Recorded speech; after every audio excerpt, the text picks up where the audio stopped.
Ladies and gentlemen, the President of the United States.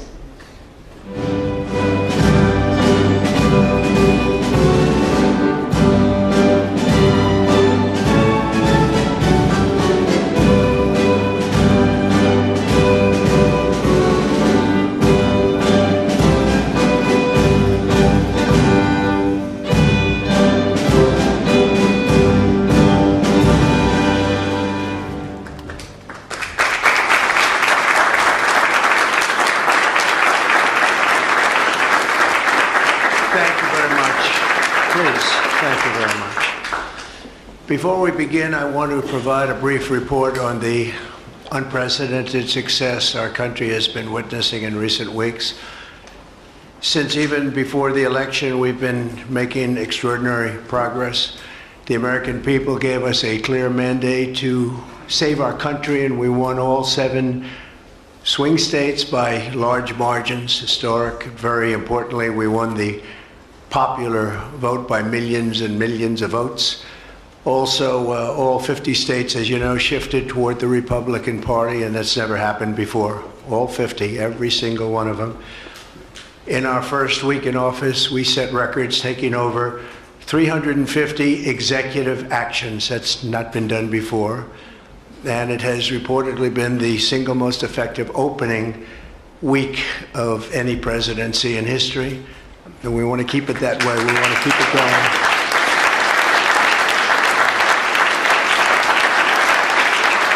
We want to keep it going. We've broken from decades of failed Washington policies and restored common sense and sanity to our government. We've unleashed American energy, and we've already achieved record low illegal immigration. As you see, there's nobody trying to get in. And that's what we've been waiting for a long time, and gotten woke ideologies out of our government and out of our military. The water has now begun flowing in California as we continue to increase the flow in coming days. Nobody's seen anything like that, and I've also taken strong action to regain control of the Washington bureaucracy. Just for clarification purposes, because it was incorrectly reported yesterday, we have informed the federal workforce, which they've looked to do for many years, that if they're working for the federal government, they must show up to the office on time and on schedule. We don't want them.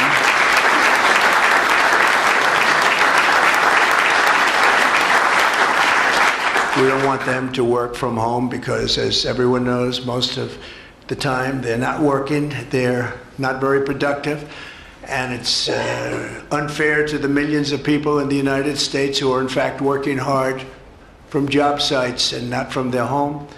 As federal employees, they must meet a high standard. They're representing our government, they're representing our country.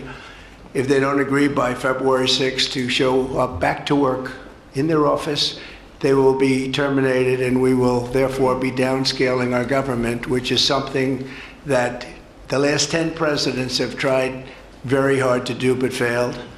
Most of the people we're talking about have not been going to their federal offices in many, many years, from even before COVID, but they have nevertheless been paid. Some have worked, some haven't worked, and most of the studies say that some have just gone through the motions.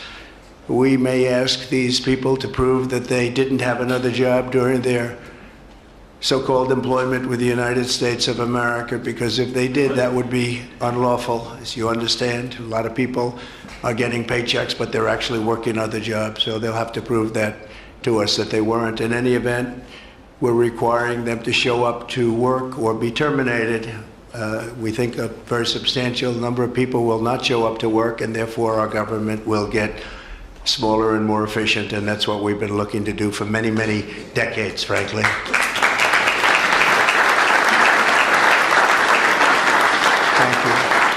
In addition, there was a short-term pause or funding freeze on certain discretionary spending payments, such as government grants, only for us to quickly look at the scams, dishonesty, waste, and abuse that's taken place in our government for too long. As was explicitly stated, this in no way affected Social Security, Medicare, Medicaid, or other entitlements that Americans depend on. I've made abundantly clear from the very first day that I ran from office. That was a long time ago now. That's 2015. If you think about it, I announced in 2015 and we won in 2016. We did very well in 2020, but we did really well just recently. And I'm restating right now to correct any confusion that the media has purposely and somehow, for whatever reason, created Social Security, Medicare, Medicaid have not been affected by any action we're taking in any way, shape, or form. We are merely looking at parts of the big bureaucracy where there has been tremendous waste and fraud and abuse. In that process, we identified and stopped $50 million being sent to Gaza to buy condoms for Hamas. 50 million. And you know what's happened to them? They've used them as a method of making bombs. How about that? We stopped an attempt to make an illicit payment for illegal alien resettlement.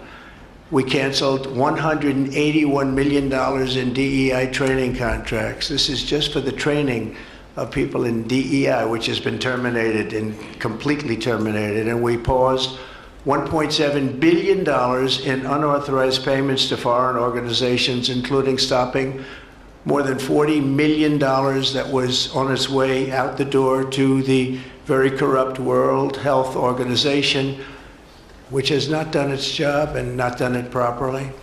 We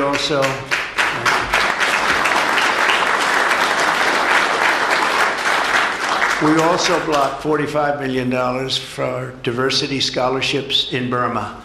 45, that's a lot of money for diversity scholarships in Burma. You can imagine where that money went. These were the types of payments, and many others. I could stand here all day and tell you things that we found, and we have to find them quickly because we want the money to flow to proper places. But these were the payments and types of payments affected by the temporary freeze, and the American people strongly support these efforts. I talked about it during the campaign, and they voted for us in record numbers.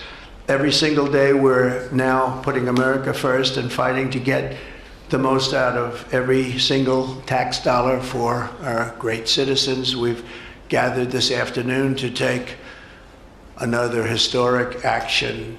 However, in a few moments, the Laken Riley Act will become the very first bill that I proudly sign into law as the 47th President of the United States.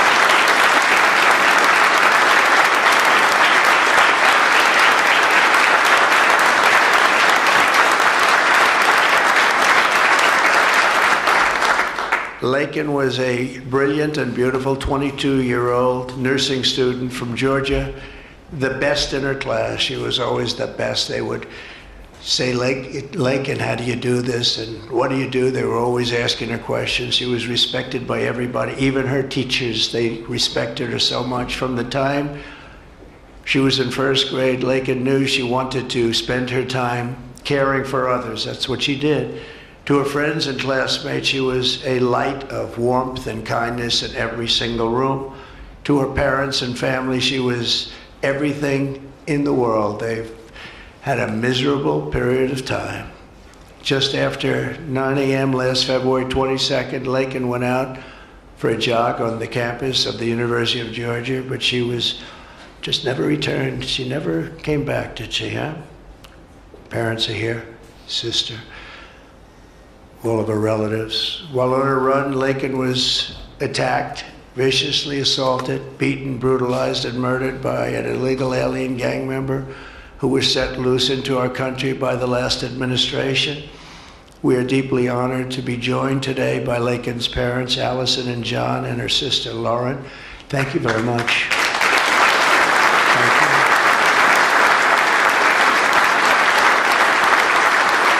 So sad. We were together right after that happened, and it's a tremendous tribute to your daughter, what's taking place today. That's all I can say, but so sad we have to be doing it at all. Thank you very much for being here. To Laken's family, we will keep Laken's memory alive in our hearts forever, everyone's hearts.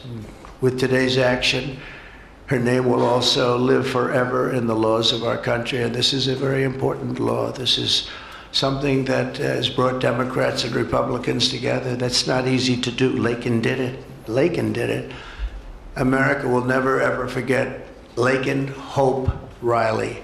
The vicious criminal who murdered Precious Laken was an illegal alien member of the barbaric Venezuelan prison gang known as Tren de Aragua. He trespassed across our southern border in 2022 and was apprehended by Border Patrol, but under the cruel policies of the last administration, instead of being deported as he should have been, he was released into the United States, as were millions of other people, many of them very dangerous people. And you see what we're doing, we're getting them the hell out of here.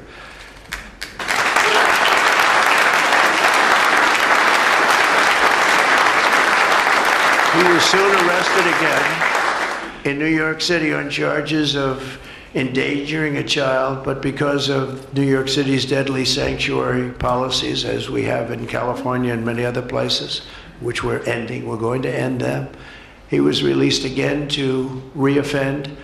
The Biden administration then provided this illegal alien criminal with a free, taxpayer-funded flight from New York to Georgia, where he was arrested yet again, constantly, this time for stealing from a Walmart along with his gang member brother, who was a bad one. Only after being released a third time by the U.S. law enforcement did this cold-blooded criminal go out in that fateful morning hunting for women on whom to prey. That's what he did. He hunted. It was like a hunter. We're going to show him who the hunter is. This horrific atrocity should never have been allowed to happen. And as president, I'm fighting every single day to ensure that such a tragedy never happens again. We don't want this to happen.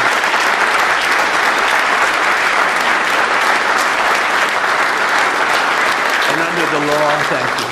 Under the law I'm signing today, the Department of Homeland Security will be required to detain all illegal aliens who have been arrested for theft, burglary, larceny, shoplifting, assaulting a police officer, murder, or any crime that results in death or serious injury. In addition, for the first time ever, this act gives state governments the ability to sue the federal government for immediate injunctive relief if any future administration ever again refuses to enforce the immigration laws of the United States, like happened for 4 long years.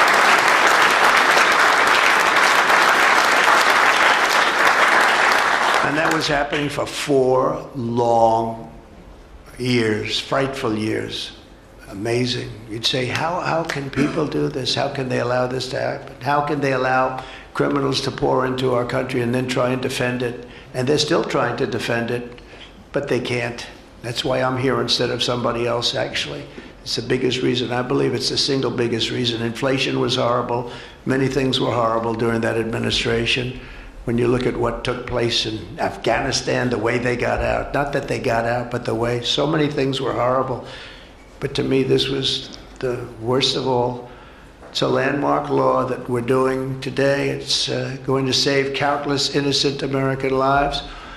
I want to thank every House Republican, every Senate Republican, as well as the 12 Senate Democrats and the 48 House Democrats who voted to pass this vitally important bill, and many of them are with us today, and I really do appreciate it. And I very much especially appreciate the bipartisan support. The Democrats, really a big percentage of them came through, and plenty of them wanted to. They probably felt they couldn't, but they really wanted to. That they don't understand that would have made them a lot more popular, would have made them a lot better with their people. The ones that didn't are going to be sorry, because the people are not going to forget that they wouldn't sign. This is a perfect, incredible tribute to an unbelievable young lady. We're joined today by many great supporters of our new strong border policies, and they are indeed strong, including Vice President Vance, thank you, JD, Secretary Scott Bessent, who just got approved, by the way. Where's Scott? He just got approved. Scott, I'm very impressed. Got a lot of Democrat votes, yeah.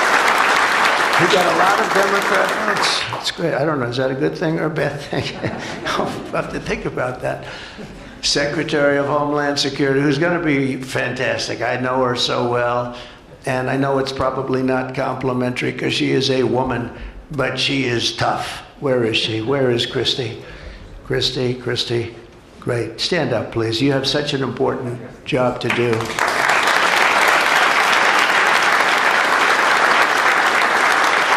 Really great. Thank you very much. And don't let that look fool you. That look is, she's tough, and she cannot stand that she's having to sit here and even listen to this today. Another one who's done a job like nobody that I've seen in a long time, Tom Homan. He's my friend, but he is something special. He's something special. Yeah. And Tom and Christy, the numbers are unbelievable. What's happened? It's like just shut down. Nobody thought that was even possible. It's just shut down. They showed an area that a year ago had thousands and thousands of people rushing into our country. And today there was nobody there. It was like a beautiful sight. And also Senate Majority Whip John Barrasso. Great guy. Great guy. Thank you, John.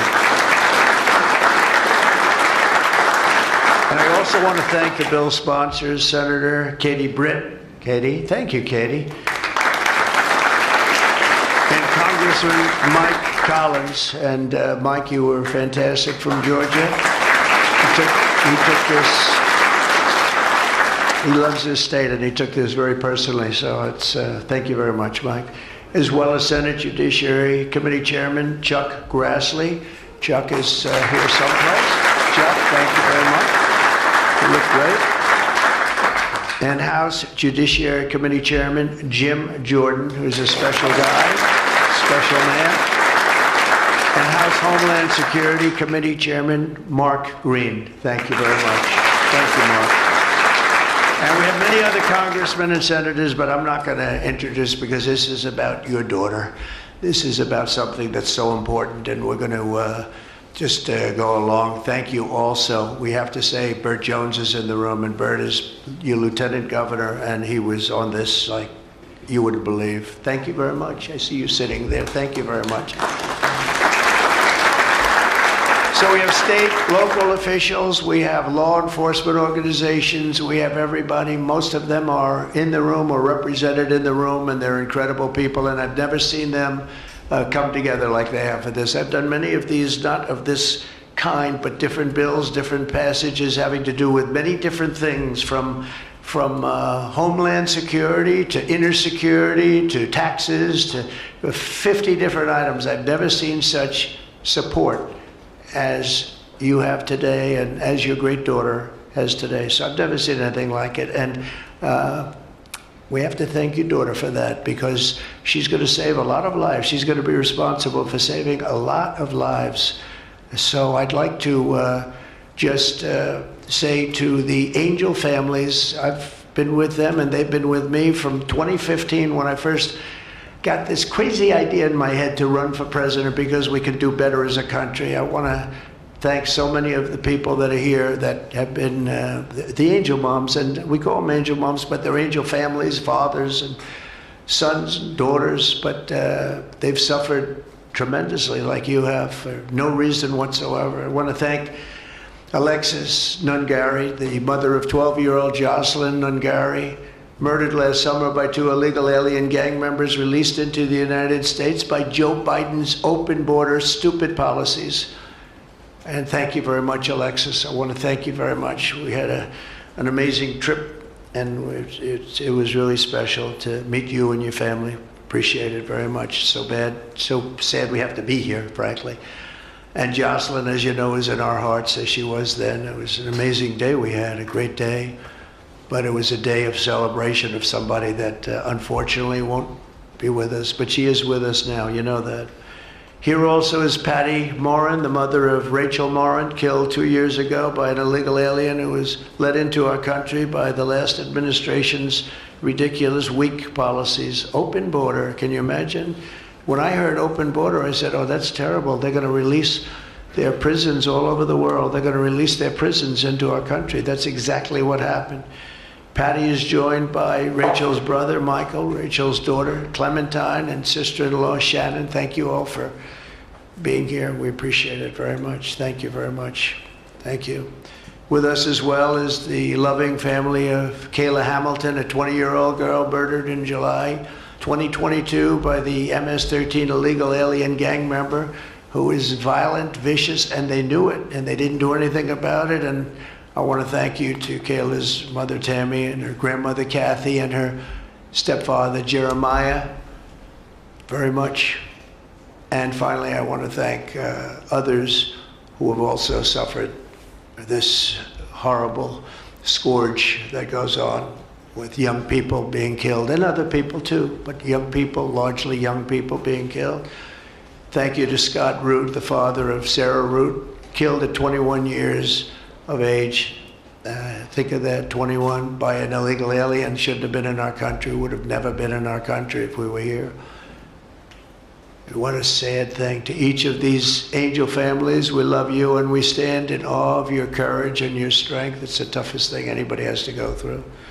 Many of the angel families here today were betrayed by the last administration and with its heartless and foolish and really very, very arrogant and very, very dumb policies. Policies that aren't even believable when you talk about common sense. I say we're the party of common sense, but the Democrats also, they have plenty of common sense, and that's why so many are here today and so many supported what we're doing. The very government that was supposed to protect their daughters instead opened our borders and transported the world's most dangerous criminals straight into their communities. They came from prisons and jails and insane asylums and mental institutions from all over the world, not just South America. People think South America. They come from all over the world. They come from every continent. And they came here by plane, and they were loaded onto buses, and they were driven right up to our border, and they drove right through the border, and nobody even said a word to them. And in those buses and those cars and those trucks were some of the meanest criminals anywhere in the world.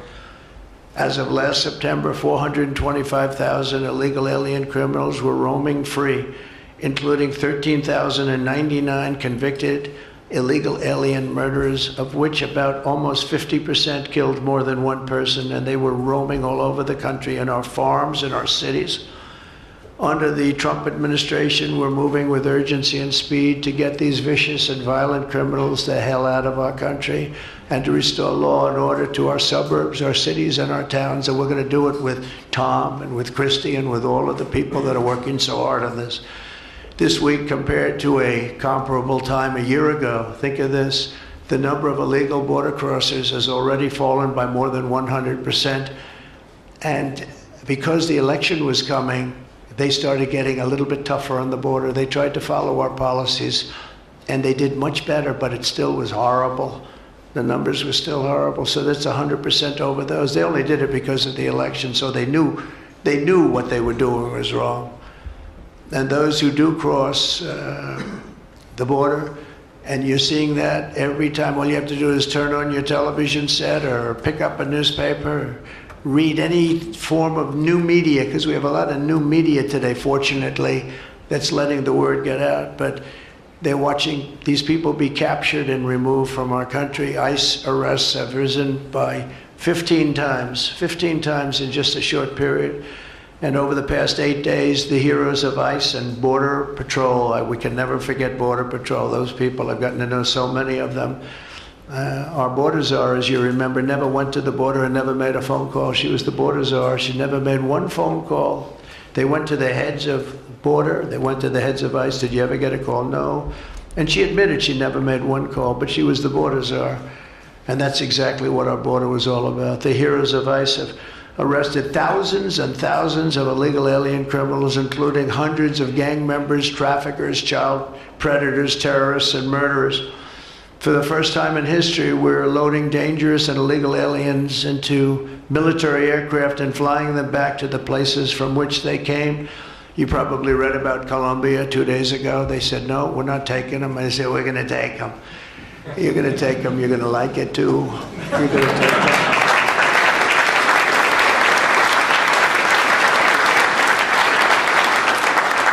they talked about, we're not going to take people that are in shackles. I said, well, but the people that are in shackles are murderers, they're drug lords, they're rapists, they're very tough people. They make our criminals look like very nice people. That's about the only thing that comes out of this. And I say, could you imagine you're a pilot on the plane and you have your co-pilot and you're sitting there and you have 150 people, no shackles, and they like to murder people? This would not be a good flight. So Colombia apologized to us profusely within an hour based on something I said, meaning you're going to pay tariffs like nobody's ever paid tariffs before. But they actually wanted to terminate his position. They're essentially Congress met and they were very angry with them. But they actually said they were going to send the presidential plane to pick up these criminals and to bring them because they didn't want to inconvenience us or have us do a second flight. And that's what they did. And I appreciate it. And I do appreciate the people of Colombia are wonderful people, and the representatives really acted well. And I appreciated they took back that tough talk. But, we may have tough talk from others, but it's not going to mean anything. They're going to all take them back, and they're going to like it, too. They're going to like it. They're going to take it back, and they're going to like it. Today, I'm also signing an executive order to instruct the Departments of Defense and Homeland Security to begin preparing the 30,000-person migrant facility at Guantanamo Bay. Most people don't even know about it. We have 30,000 beds in Guantanamo to detain the worst criminal illegal aliens threatening the American people. Some of them are so bad we don't even trust the countries to hold them because we don't want them coming back, so we're going to send them out to Guantanamo. This will double our capacity immediately, right? And tough. That's a tough place to get out of. Today's signings bring us one step closer to eradicating the scourge of migrant crime in our communities once and for all. And it was just it's just an unforced error that we even have to be doing this. Now we need Congress to provide full funding for the complete and total restoration of our sovereign borders, as well as financial support to remove record numbers of illegal aliens. And these are illegal alien killers, criminals at levels that nobody's ever seen before. And you would have known that, and you were there when I said it. I said everybody that's bad is going to be thrown. If you look at Venezuela, Venezuela's crime is down 77% because they've taken their gang members, their prisoners, their drug dealers, their drug lords. They've shipped them all into the United States. Many other countries, their crime is way down, and our crime is not doing well. But we're going to have it do really well very soon, and we're shipping all these people back where they came from. And now, before I sign the Laken Riley Act into law, I would like to ask Laken's really incredible mother, who I've gotten to know. A very sad day I got to know her. But this is an amazing tribute to an amazing young person. And if you could come up, Allison, and say a few words, that would be great. Thank you very much.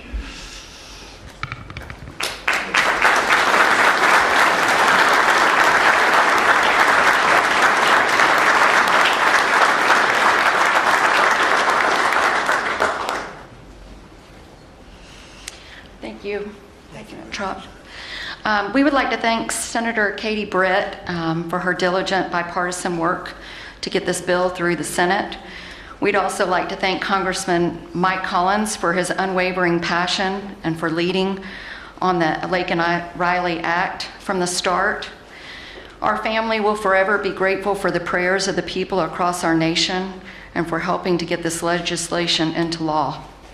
We also want to thank President Trump for the promises he made to us. He said he would secure our borders and that he would never forget about Laken. And he hasn't. He's a man of his word. We trust that he will fight for the American people. Most importantly, I want to thank our Lord and Savior, Jesus Christ, because without his sacrifices, Laken's story would have ended on that horrific day that she was taken from us. But because of him, we can continue living knowing that we will see Laken again.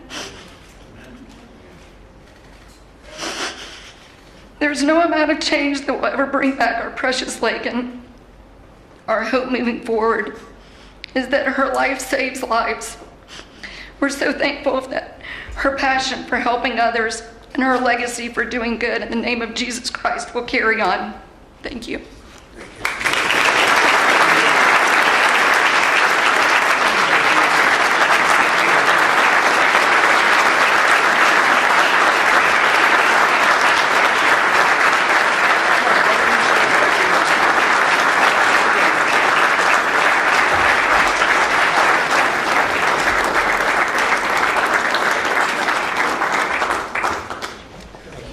Sign this in honor of Laken Riley. Come on up here, some of the people that we love and have been so instrumental. Okay?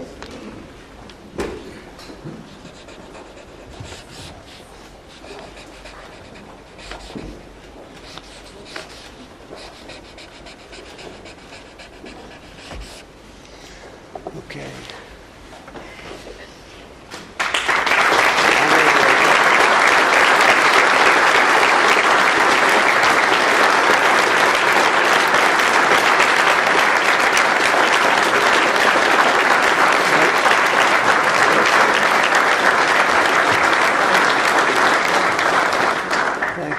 Mr. President, government funding, can you take a quick question on government funding, the pause? I don't think this is appropriate time, really. I respect that, but I don't think it's appropriate. I can just tell you government is doing very well, and we're cutting way back, but this is not the appropriate time. Thank you.